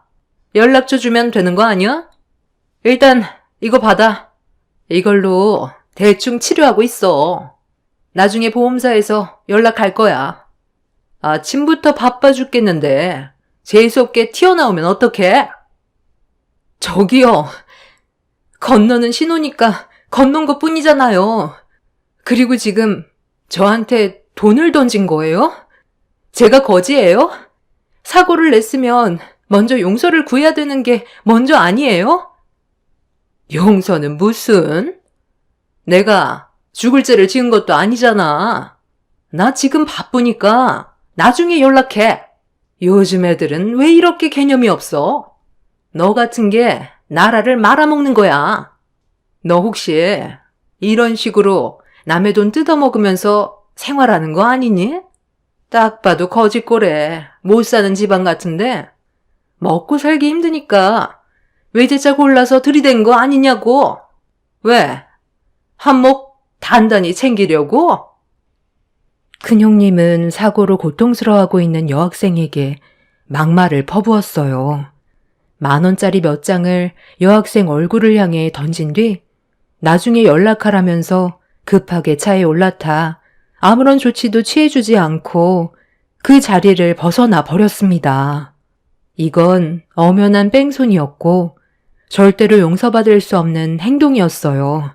저는 한쪽에 차를 세운 뒤 구급차가 올 때까지 여학생 옆을 지켜주었고 구급차가 도착해 응급실로 향하는 걸 확인한 뒤에 경찰서에 전화해서 뺑소니를 신고했어요. 그렇게 저는 경찰과 함께 큰형님이 다니는 대학교로 향했습니다. 대학 정교수 부임이 대단한 일도 아닌데 시댁 식구들이 축하해 주려고 전부 모여 있더라고요.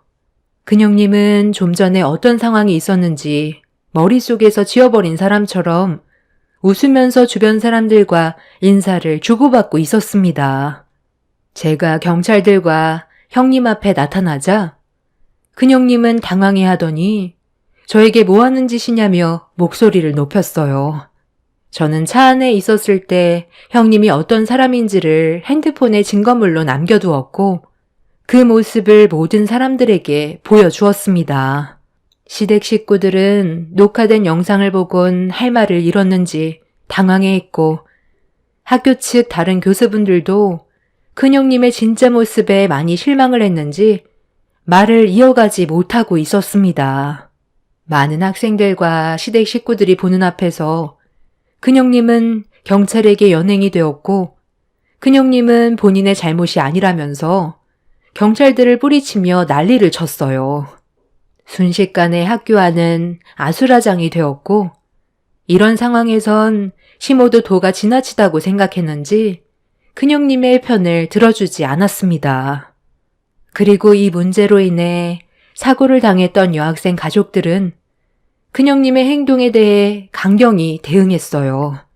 법적으로 처벌을 요구했고 법정에서는 형님의 행동에 대해 심각하게 생각했어요.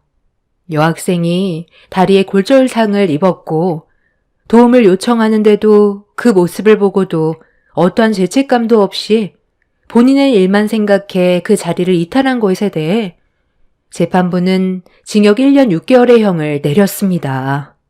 그리고 이 문제로 큰형님은 교수의 자격이 없다고 판단해 교수직에서 박탈의 위기까지 처한 상태였었죠. 큰형님은 억울하다면서 원심의 형이 너무 무겁다고 항소를 했지만 법정에선 받아들여지지 않았어요. 결국 그 끝은 나락이었고 큰형님의 안 좋은 행실들은 되돌릴 수 없는 결과를 가져오게 되었습니다. 아무리 잘났어도 사람이 되지 않았다면 그에 맞는 대우를 해줘야 된다는 걸 이번 일을 통해 알 수 있었어요. 둘째 형님과 시모는 이번 사건으로 많은 걸 느꼈는지 저를 대하는 태도가 확 바뀌었지만 사람 본성 쉽게 안 변한다고 두 사람도 분명 큰형님처럼 대가를 치를 날이 멀지 않았다고 생각합니다. 큰형님의 성격이 제일 고약했기 때문에 먼저 처벌을 받게 된 거지 시모와 둘째 형님도 언젠간 또 다른 사건을 터뜨릴 것 같아요. 지금은 쥐죽은 듯이 지내고 있습니다. 저희 부부는 시댁 식구들과 연락 한 통 없이 안 보고 지내고 있어요. 앞으로도 그렇게 사는 게 저희 가족의 평화를 유지할 수 있는 방법이라고 생각합니다. 그리고 제가 현재 임신 7주 차라 안정을 취해야 되는 상황이라 저희 가족만 생각하기로 했어요. 어차피 저희 부부 없어도 알아서들 잘 살아갈 텐데 엮일 필요는 없죠. 현재 징역 생활을 하고 있는 큰형님이 자기가 뭘 잘못했는지 깨달았을지 모르겠지만 그 안에 있는 동안 정신 좀 차렸으면 좋겠습니다. 상고 출신이던 대졸 출신이던 어차피 똑같은 사람인데 왜 이렇게까지 얼굴을 붉히며 살아야 되는지 모르겠어요. 한 번뿐인 인생 서로 웃으면서 지내도 모자랄 시간인데 말이죠. 본인이 저지른 행동에 대해 충분히 뉘우치고 앞으로 남은 인생은 정신 차리고 똑바로 살았으면 좋겠습니다. 제 사연 들어주신 분들 감사합니다. 안녕하세요. 저는 58살 남자이며 최근에 가슴 아픈 일을 경험하면서 많은 고민에 빠져 있어 앞으로 어떻게 이 상황을 헤쳐나가야 할지 여러분들의 의견을 들어보고 싶어 사연 신청하게 되었습니다. 다른 사람들과 별반 다를 것 없는 일상을 살고 있으며 작은 사업 하나 운영하고 있습니다. 먹고 살 정도는 되니 이 나이에 그저 감사할 뿐입니다. 여기에 글을 써야 하나 말아야 하나 정말 많이 고민했어요. 가족력을 이야기하는 자체가 저희 집안의 수준을 여러분들께 알리게 되는 거고 혹시나 이 글을 보고 주위 사람들 중에 저희 집안을 알고 계시는 분들이 있으시다면 그동안 좋게 봐주셨던 분들 또한 바라보는 시선이 달라질까봐 걱정이 많이 됩니다. 그래도 제일 영향력 있는 이곳에 사연을 신청하면 앞서 말한 점들을 감수하고서라도 저보다 인생 경험이 많으신 분들의 의견을 듣고 앞으로의 인생을 살아가는 데 있어 좋은 밑거름이 될 수도 있을 것 같다는 판단하에 결정을 하게 되었네요. 2년 전부터 제 아내는 몸이 좋지가 않았습니다. 제가 사업을 지금까지 운영하면서 크진 않아도 이것저것 해야 될 일거리들이 많이 있어서 도와주다 보니 그동안 몸이 점점 힘들어졌는지 병원을 자주 찾게 되더라고요. 그런 점들이 아내에게 너무 미안했어요. 그래서 앞으로 집에서 쉴 수 있게 직원도 따로 채용을 했는데 아내는 그동안 저와 함께 해왔던 일들 때문에 그런지 계속해서 신경이 쓰였나 봐요. 사업장에 오지 말라고 말을 해도 조용히 찾아와서 일손을 거들어주니 제가 마음이 좋지 않더라고요. 그래서 걱정되는 마음에 저도 모르게 아내에게 상처를 주게 되었네요. 사업장에 그만 찾아오라고 했는데 왜 계속 오는 거야? 당신 없어도 이제 충분하고 직원도 채용했잖아. 집에 있는 것도 답답하고 내가 여태껏 해왔던 일인데 다른 사람이 대신한다니 신경이 쓰이니까 잘하고 있는지 확인해보고 싶어서 그냥 찾아와 봤어. 당신 옆에서 계속 일만 하다가 갑자기 집에서 쉬려고 하니 적응이 되겠어? 그렇다고 계속해서 사업장에 나오면 병원 가서 약 먹고 치료받는 게 무슨 소용이야? 직원은 왜 뽑은 거냐고? 그동안 정말 고생했고 자리도 잡힌 상태라 이제 그만해도 된다고 얘기했잖아. 새로 들어온 직원이 일도 잘한다고. 그러니 당신은 이제 집에 들어가서 푹 쉬든지 하고 싶은 거 하면서 살면 된다니까. 나이 먹고 귀까지 어두워진 거야? 한두 살 먹은 나이도 아닌데 제발 내 말 좀 듣지. 내가 화를 내야 그제서야 말을 들을 거야? 아내가 워낙 제 말을 들으려 하지 않다 보니 저도 모르게 직원들과 함께 일하는 공간에서 큰 소리로 한 소리 하게 되었고, 일적인 스트레스까지 동반이 되면서 나온 말들은 좋지 않았기 때문에 그런 말을 꺼내게 되자 아내도 충격을 받았는지 놀란 눈빛으로 저를 바라보았고, 눈시울이 붉어지면서 저에게 많은 실망을 한 눈빛을 보냈습니다. 아차 싶었지만 그때는 벌써 물이 엎질러진 후였어요. 뒤늦은 사태 수습은 시간이 필요했고 한동안 아내의 마음을 풀지 못해 난감했어요. 결국 이 문제를 해결하기 위해 딸의 도움이 필요했고 이제 막 결혼한 딸에게 저녁 함께 하자며 아내에게 일방적으로 하는 일에 대해 설명하며 약속을 잡았습니다. 그렇게 주말에 만나 괜찮은 식당 하나 예약해서 분위기 좋게 식사를 이어나가며 화가 풀리지 않은 아내의 기분을 저희 딸이 풀어주기 시작했어요. 그런데 여기에서 생각하지 못한 일이 발생이 되었고 피가 거꾸로 솟을 정도의 상황 때문에 인상이 찌그러지고 말았네요. 아빠가 괜히 그랬겠어요? 다 엄마를 걱정하고 사랑하니까 그런 거지. 아빠가 직원들 많은 데서 엄마한테 소리친 건 100번 잘못한 게 맞아요. 그러니까 깊이 반성하시고 앞으로는 그런 일 없도록 했으면 좋겠어요. 그리고 엄마가 일은 안 해도 왔다 갔다 할 수는 있는 거잖아요. 아빠도 너무 엄마한테 팍팍하게 굴지 말고 천천히 일손을 놓을 수 있게 배려해 주세요. 결혼하시고 지금까지 쭉 같이 일해 오시다가 갑자기 사업장에 나오지 말라고 하시니 뭔가 허전하고 마음이 이상하죠. 그래도 사업장에 아빠만큼 열정을 쏟으셨는데 안 그래요?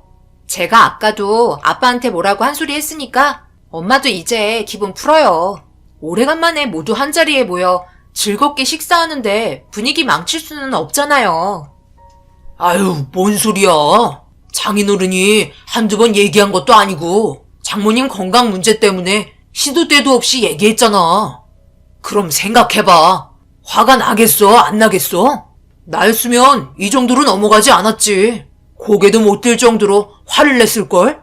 장인어른이 그래도 마음이 넓고 착하시니까 장모님 투정 받아주시는 거지. 제 아내가 그랬다면 눈물 콧물 짜냈을걸요? 뭐라고? 지금 나 들으라고 한 소리야? 우리 부모님 앞에서 지금 무슨 말을 그런 식으로 하는 거야? 정신 나갔어? 왜? 맞잖아. 내 말이 틀렸어. 애초에 장모님이 회사에 나오지 않았다면 이런 일도 없었다고. 나는 밥 먹는데 체하는 줄 알았다. 직원 채용해서 월급 주며 일하고 있는데 장모님 오셔서 일손 도와주면 뭐하러 직원 채용한 거야? 돈 아깝잖아. 안 그래요, 장인어른? 그 순간 모두가 정적이 흘러버렸고 아내는 사위의 말을 듣자마자 화가 치밀어 올랐는지 전부 자기가 잘못한 거라며 더 이상 한자리에 같이 있고 싶지 않다며 자리에서 일어났어요. 이런 식으로 전개가 흘러갈 거라곤 전혀 생각하지 못해서 난감했었고 사위에게 뭐라고 하는 것보다 상처받고 밖으로 뛰쳐나간 아내가 걱정이 돼서 뒤따라 나갔습니다. 딸은 사위의 입방정에 충격을 받았는지 화를 내기 시작했고 둘의 언성이 높아지게 되었어요. 결국 혹 데려왔다가 혹을 붙이고 가게 된 꼴이 되었고 집에 들어가는 동안 아내에게 말 한마디 붙일 수가 없었습니다. 어떻게 해야 할지 집에 가는 동안 정말 많이 고민했는데 제3자의 입장인 사위가 끼어들면서 제가 수습하기에는 벌써 늦은 상태였어요. 제가 회사에서 아내에게 소리친 것보다 사위에게 충고를 들었던 상황이 더 큰 상처가 된 것 같았고 집에 도착하자마자 아내는 안방문을 쾅 하고 닫으며 절대 나오지 않았습니다. 모든 걸 좋게 풀어나가려 했는데 갑자기 끼어든 사위의 행동에 대해 한 소리 하려고 전화를 했지만 한 소리 듣게 될 거 뻔히 알고 있었는지 핸드폰을 꺼놨더라고요. 그래서 딸에게 전화를 했는데 받지 않았고 아무래도 둘 사이에까지 문제가 생기게 된 것 같아 제가 한 판단이 또 한 번 잘못됐다고 생각되니 짜증이 몰려오더라고요. 한숨만 푹푹 쉬며 조심스럽게 안방문을 열었습니다. 당신 괜찮아? 사이가 말한 건 내가 봐도 잘못하긴 했는데 사위도 당신이 걱정이 돼서 그런 말을 한 것 같아. 그러니까 너무 마음속에 담아두지 말고 상처도 받지 않았으면 좋겠어. 내가 나중에 따끔하게 말버릇 고치라고 충고할게. 내가 잘못했네. 직원까지 채용한 상태인데 사업장에 찾아갔으니 얼마나 속이 터졌겠어. 다시는 안 갈 테니까 혼자서 지지고 볶고 다 해. 나는 그래도 아직까지 불안한 마음에 일거리들을 잘 처리하고 있는지 궁금해서 가본 건데 내가 내린 판단이 이렇게까지 잘못됐을 거라곤 전혀 생각하지 못했어. 앞으로 절대 가지 않을 테니까 알아서 잘해봐. 아내는 사위가 한 말에 대해 엄청난 충격을 받고 있었고 그래도 사위를 좋게 보고 있었던 아내가 충고를 듣게 되니 정신적으로 힘이 들었었나 봐요. 그 이후 성격도 소심해지고 퇴근하고 들어온 저와도 제대로 말도 섞지 않았습니다.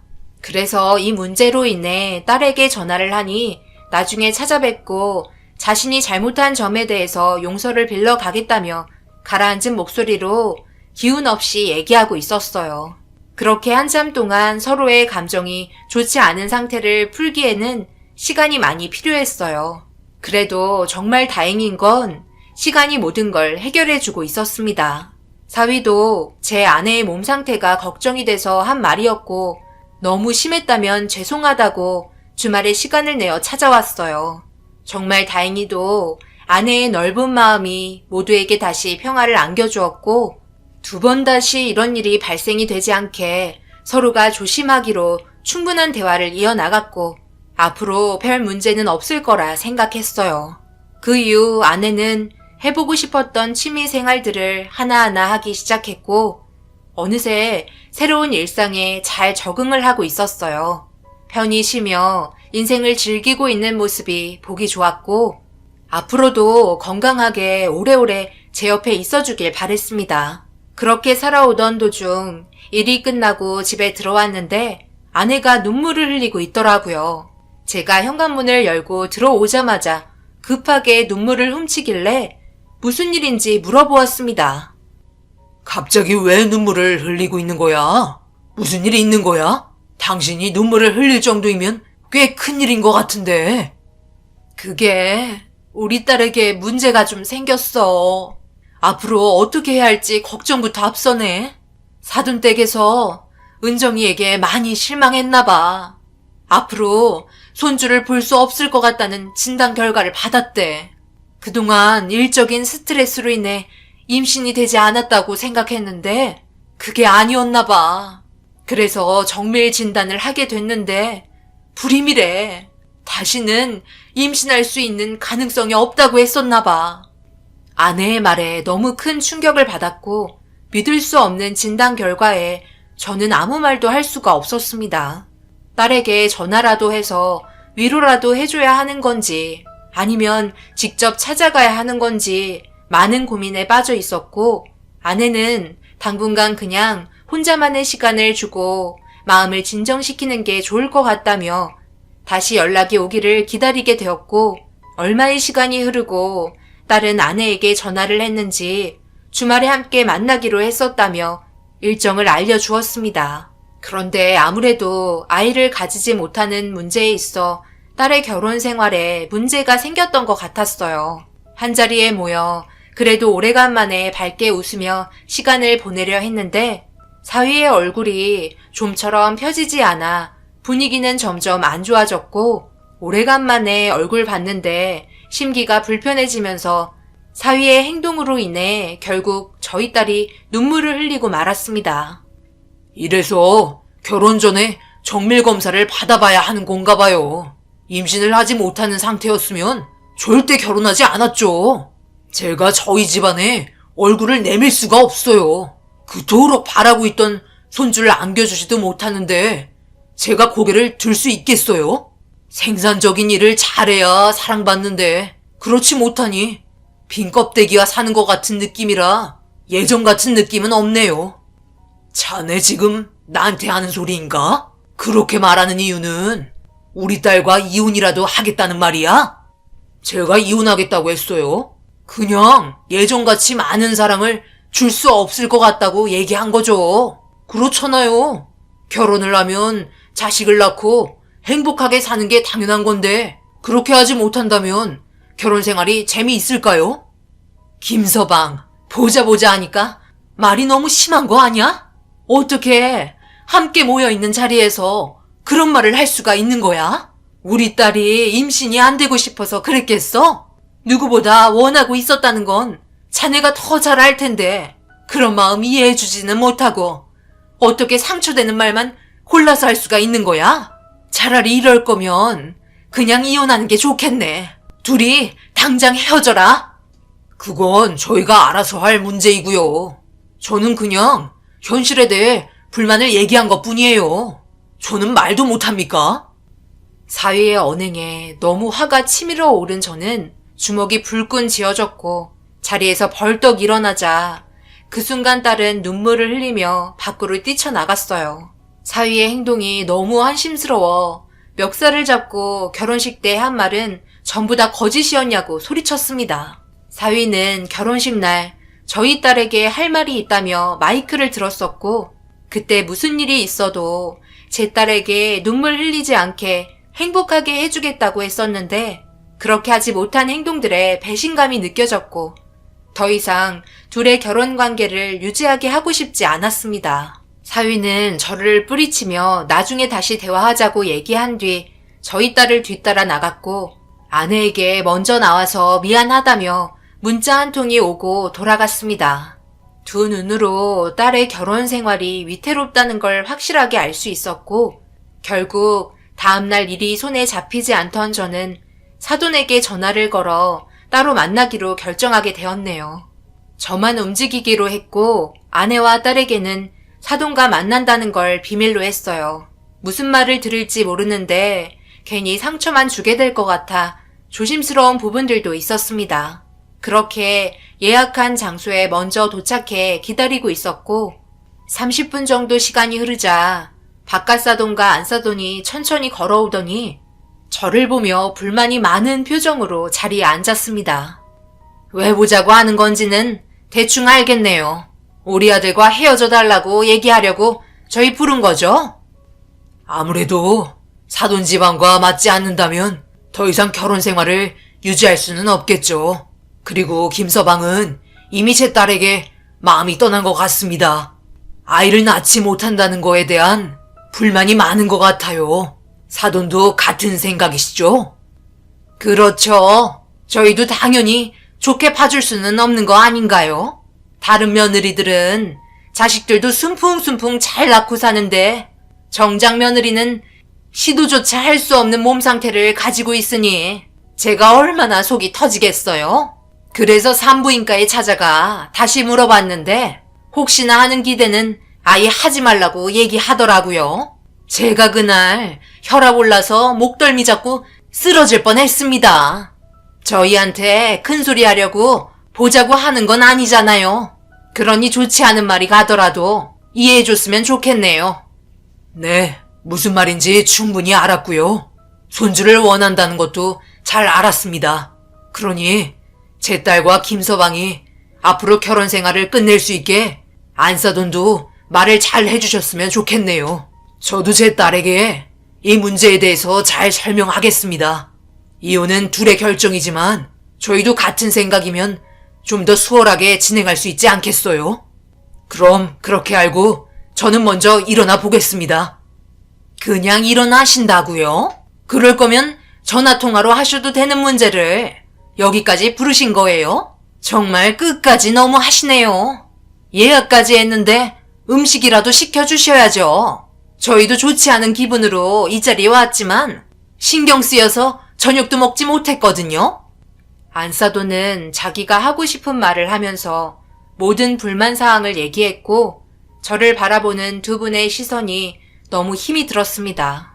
그렇게 비싼 곳도 아니라서 저녁 먹고 가라며 주문을 했고 정리하는 동안 제 딸에게 싫은 말은 하지 말아달라고 부탁했어요. 그렇게 저는 먼저 나와 집으로 돌아왔고 딸에게 나중에 집에 와서 따로 얘기 좀 하자며 문자 하나 남겼습니다. 차마 딸의 목소리를 들을 수가 없겠더라고요. 딸은 한참 뒤에 단답형으로 주말에 오겠다는 한마디를 건넸고 답답한 마음에 술 한잔 하고 있는데 방에서 나오지 않던 아내가 저를 힘겹게 부르고 있었고 갑작스러운 아내의 목소리에 너무 놀라 방문을 활짝 열자 배를 움켜쥐며 고통스러워하고 있었어요. 무슨 일인지 몰라 일단 급하게 업고 응급실로 향했고 한참 뒤에 아내의 몸 상태에 대한 진단 결과를 들을 수 있었는데 아내는 자궁 성근증이라는 판정을 받게 되었어요. 자궁 내막 조직에 의해서 자궁의 크기가 커지는 질환이라며 보통 40대에서 50대 여성분들에게 많이 나타난다고 이런 질병이 생기는 원인이 아직까지 정확하게 밝혀지지 않아 치료하는데도 많이 까다로운 것 같았어요. 생각지도 못한 상황에 딸도 이 소식을 듣고는 급하게 병실에 찾아왔어요. 병원에서는 절제술을 권했지만 아내는 원하지 않았고 열소작법으로 치료를 받길 원했어요. 아무래도 수술을 한다면 몸의 균형이 깨지고 부작용 또한 생길 수 있다는 말을 들었기 때문에 몸이 더 안 좋아질까봐 걱정을 하고 있었습니다. 그렇게 아내가 원하는 방향으로 치료를 받게 되었어요. 수술을 받은 후라서 그런지 아내는 예전보다 기운이 많이 없어 보였고 이런 문제와 딸의 문제까지 겹치게 되니 머리가 터질 것처럼 힘들더라고요. 제가 할 수 있는 건 뒤에서 지켜보며 위로해주는 게 전부였습니다. 그렇게 얼마의 시간이 흐르고 딸은 이혼 준비를 하기 시작한 것 같았어요. 그리고 아내는 집에서 누워있는 시간이 많아졌고 병으로 인해 폐경이 와서 그런지 우울증은 더 심해졌어요. 그런데 어느 날 아내가 아랫배를 움켜쥐며 불편해하기 시작했고 아무래도 재발한 것 같아 걱정이 돼서 병원에 가보자며 얘기했지만 아내는 좀 더 지켜보고 싶다면서 병원에 가는 걸 꺼려했어요. 대수술 받는 자체를 두려워하는 것 같았습니다. 저는 아내의 의견을 따랐고 마음의 결정이 되었을 때 그때 다시 병원에 찾아가기로 했어요. 그런데 아내의 배가 점점 커지고 있는 것 같아 더 이상은 안 되겠다 싶어 아내를 설득한 뒤 병원을 찾게 되었어요. 더 큰 병을 얻게 되느니 서둘러 수술받는 게 좋을 거라 판단했고 아내도 더 이상은 불안해서 안 되겠는지 제 의견을 따라 주었습니다. 그렇게 찾아간 병원에서 아내는 정밀 검사를 받게 되었는데 의사가 놀란 듯 저를 바라보며 충격적인 말을 꺼냈어요. 그리고 그 말을 듣게 된 저 또한 두기를 의심할 수밖에 없었습니다. 아내가 임신을 했다는 말을 듣게 되었고 말도 안 된다며 아내는 폐경이 되었다고 얘기하자 잘못 알고 있었던 거 아니냐며 임신이 확실하다는 초음파 사진을 보여줬어요. 너무 놀라 몇 번을 확인했고 아내 또한 믿을 수 없다는 얼굴로 초음파 사진을 바라봤습니다. 다시 한번 초음파로 확인을 했는데 결과는 진짜 임신이었어요. 수술 직후 폐경이 올 수 있다는 말에 아내도 그렇게 된 줄 알고 있었는데 그게 임신이었다는 말이 저희에게는 너무 충격으로 다가왔었어요. 특이하게 아내는 나이가 있음에도 오랜 기간 폐경이 되지 않았었거든요. 그리고 병원에서 아내로 인해 난리가 나게 된 건 나이가 있었고 아내의 나이대에는 거의 대부분이 폐경을 맞이한다고 들었습니다. 그런데 저희는 이 상황을 기쁘게 받아들이기가 힘들었어요. 아내의 나이도 있고 위험해질 수 있는 상황들과 정상적인 아이가 태어날 거라는 확신도 없었으니까요. 그리고 저희 딸은 불임이라서 임신 자체를 하지 못하는데 55세에 임신을 하게 된 자기 엄마를 보면 얼마나 기운 빠지고 정신적인 고통이 심하겠어요. 그래서 차마 말을 하지 못하겠더라고요. 이 문제는 아내도 저와 같은 생각이었습니다. 결국 계속 딸의 눈치만 보며 질질 끌게 되었지만 몸의 변화로 인해 끝까지 숨길 수 없었던 저희는 결국 딸에게 임신했다는 사실이 밝혀지고 말았습니다. 딸은 자기 엄마의 몸을 보고 충격을 받았고 저희가 예상했던 대로 자신을 한심하다고 느끼기 시작했어요. 정말 미안했고 이 나이에 아이를 가지게 됐다는 게 너무 슬펐습니다. 저희가 적지 않은 나이인데 이렇게까지 된 상황들을 좋은 방향으로 정리를 해나갈 수 있을지 걱정부터 앞섰어요. 그런데 갑자기 저희 집에 문을 두드리며 누군가 소리치고 있었고 목소리는 술 먹은 사위였습니다. 동네가 하도 시끄러워 문을 열어주자 사위는 급하게 신발을 벗고 거실로 달려가더니 제 아내의 배를 뚫어지게 쳐다보고 있었어요. 와, 이건 정말 뉴스에서나 나올 법한 일 아니에요? 55세의 임신이라니. 생각이 있긴 하신 거예요? 은종이 마음에 제대로 상처를 주셨네. 저희가 지금 어떤 삶을 살아가고 있는지 뻔히 아시면서 정말 대단하십니다. 그래서 아기 낳으려고요? 당신이 아이를 낳든 말든 그게 무슨 상관이야? 어차피 우리 이혼할 사이 아닌가? 어디서 우리 부모님한테 소리치며 대들고 있는 거야? 술 먹더니 막 나가려고 작정했어? 당장 안 나가? 이제는 너랑 상관없는 일이라고. 딸은 불임인데 자기는 불임이 아니라고 자랑하려고 임신한 것 같은데 내가 한마디 하면 안 되는 거야? 상식적으로 이해가 안 되잖아. 태어날 아이가 불쌍하지 않아? 20대면 장모님 나이 거의 80을 바라보는 나이 아니야? 한숨만 나오는 집안이다 정말. 나 같으면 그 아이 안 낳고 말겠네요. 모두에게 불행한데 뭐가 좋다고 배를 감싸고 있는 거예요? 저는 더 이상 참을 수 없었고 술 먹고 들어와서 막말을 퍼붓는 사위의 얼굴에 손이 날아가고 말았습니다. 사위는 이런 집안과 결혼 자체가 자신의 인생에 있어 최대의 실수라며 문을 박차고 나가버렸고 정신적인 충격이 상당했는지 아내는 배를 움켜쥐며 통증을 호소하기 시작했어요. 딸은 자기 엄마를 진정시키기 위해 안방으로 부축해서 옮겨줬고 잠시 뒤 걸어 나온 딸에게 이혼을 언제 할 거냐고 물어보자 계속 질질 끌고 있다며 답답한 표정을 하고 있었어요. 그렇게 한바탕 소란이 끝나고 시간은 점점 흘러가니 어느새 아내의 배는 만삭이 되어버렸고 출산의 날이 다가오게 되었고 진통이 시작됐다는 딸의 연락을 받자마자 산부인과로 달려가게 되었습니다. 초음파로 봤을 때는 건강하다는 말을 들었지만 태어날 때까지는 모두가 긴장을 늦출 수는 없었어요. 아내의 몸이 건강하지도 않고 많이 약한 상태인데 의사의 말에도 불구하고 자연분만을 선택했습니다. 그렇게 힘겨운 시간과의 사투 끝에 세상 밖으로 나온 아이의 울음소리를 듣게 되었고 건강한 아이를 받아볼 수 있었어요. 저희 딸이 태어났을 때와는 또 다른 감정이 교차했고 아내도 태어난 아이를 보며 눈물을 흘리기 시작했습니다. 딸도 아이가 신기한지 이리저리 살피며 어디 하나 문제없이 태어난 아이를 보며 모두가 무사해서 안심하고 있었어요. 그렇게 저희 모두 세상에 태어난 사랑스러운 아기를 보며 시간 가는 줄 모르고 병실에 있었고 며칠의 기간 동안 산후조리를 끝낸 아내는 집에서 늦은 나이에 육아를 하기 시작했어요. 확실히 그동안의 경험이 있어서 그런지 전혀 힘들어 보이지 않았습니다. 딸은 회사 일이 끝날 때마다 집으로 찾아와 도움을 주었어요. 그런데 단 한 번도 찾아오지 않았던 사위가 초인종을 눌렀고 현관문을 열어주지 않으려 하자 계속해서 누르는 초인종에 이제 막 잠이 든 아이가 깰까봐 어쩔 수 없이 문을 열었습니다. 거실에 있는 아기 침대에 곤히 자고 있는 아이에게 저희를 무시하고 급하게 다가가 빤히 쳐다보더니 딸에게 한마디 하더군요. 장모님, 이 아이는 어디 문제 없대요? 은종이한테는 문제가 있잖아요. 그런데 얘는 남자라서 별 문제 없나? 혹시 모르지. 커보면 어디에 문제가 있을지도. 안 그래요?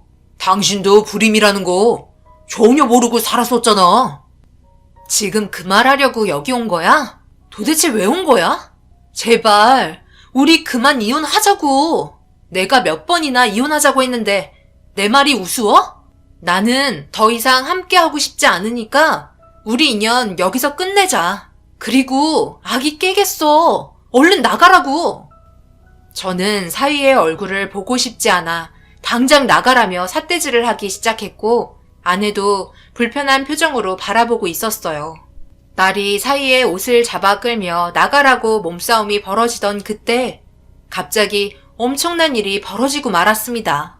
사위가 순식간에 아기를 들더니 밖으로 뛰쳐나갔고 갑작스러운 행동에 너무 놀란 저희는 뒤늦게 사위를 따라갔어요. 사위는 모든 걸 계획하고 온 듯한 행동으로 재빠르게 움직여서 손을 쓸 수가 없었습니다. 그리고 급하게 뛰어갔지만 사위는 아이를 데리고 차를 타고 순식간에 사라졌고 무슨 일이 발생이 될까봐 걱정돼 급하게 쫓아가기 시작했어요. 겨우 따라잡기 시작하던 그때 신호에 걸려 다시 놓치면서 사라져가는 차의 뒷모습에 안절부절 못하고 있는데 가는 방향이 딸이 살고 있던 신혼집이더라고요. 신호가 바뀌자마자 딸의 집으로 향했고 도착을 하니 사위의 차가 주차가 되어 있었습니다. 급하게 올라가 딸의 집을 여는 순간 저희가 목격한 광경은 정말 충격이었네요. 사돈댁과 사위가 울고 있는 아이를 달래며 좋아하고 있더라고요. 꼭 자신들의 자식인 것 마냥 아이를 안아주고 있었습니다. 지금 뭐 하시는 거죠? 당장 그 더러운 손들 떼지 못해? 어디서 남의 자식을 함부로 데려갈 수 있는 거야?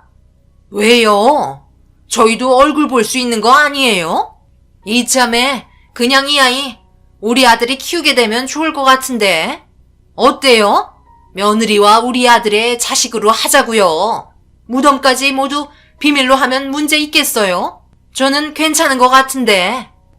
그게 무슨 정신 나간 말이에요? 저희가 왜 그렇게 해야 되는 거죠? 그리고 저 이 사람이랑 저는 이혼하기로 했는데 이렇게 막무가내로 나가시는 거 명백한 범죄인 거 모르세요? 당장 돌려주세요. 당신들이 이럴 자격 없다고. 아이 하나에 온 집안이 난리가 나게 되었고 몸싸움이 벌어지기 시작하자 점점 분위기는 험악해졌어요. 결국 이 문제로 동네가 떠나갈 정도로 난리가 나게 되면서 경찰까지 출동하게 되었습니다. 사돈댁의 행동들이 저희는 전혀 이해가 되지 않았고 아이를 막무가내로 데려간 것도 너무 충격이었네요. 그런데 경찰이 오면서 진정이 되고 모든 게 해결이 된 이후 딸과 함께 집으로 다시 돌아가려고 하는데 사위는 화가 가라앉지 않았는지 엄청나게 빠른 속도로 뒤에서 돌진하더니 그대로 사고를 유발했고 그 순간 저는 운전대에 머리를 부딪히면서 정신을 잃고 말았어요. 눈을 떴을 때 응급실이었고 일어나자마자 딸과 아이를 먼저 찾았어요. 다행히도 딸이 아이를 감싼 상태였기 때문에 모두가 무사할 수 있었습니다. 지끈거리는 머리를 붙잡으며 안심하고 있을 때 사돈이 저희한테 찾아와 무릎을 꿇으며 잘못을 인정하기 시작했고 경찰서에 연행이 된 아들의 죄가 심각해진 상태라 합의하길 원하고 있었어요. 하지만 사위였던 그놈의 행동은 모두가 불행에 빠지게 만들 정도의 용서받지 못할 짓이었기에 합의하지 않았고 법적인 처벌을 받게 만들었습니다. 그렇게 되면서 사위는 딸과 자연스럽게 이혼이 성립되었고 그에 따른 위자료를 받게 되었어요. 징역을 살게 된 그놈은 끝까지 자기 잘못이 아닌 불임인 걸 밝히지 않고 결혼하게 만든 저희 잘못이라며 사기꾼들이라고 소리쳤지만 그놈의 말은 아무런 효력도 없었습니다. 결국 이런 식으로 그놈들과의 인연이 끝이 나고 상황이 마무리되었지만 앞으로 키울 아이가 문제입니다. 저희가 나이도 있는데 잘 키울 수 있을지 고민이네요. 그래도 저희 딸이 많이 도와주고 있고 아직까지 힘이 있어서 괜찮기는 한데 앞으로 어떤 식으로 살아가면 될지 여러분들의 의견 듣고 싶습니다. 딸에게는 항상 미안한 마음뿐이네요. 제 사연 들어주신 모든 분들 감사합니다.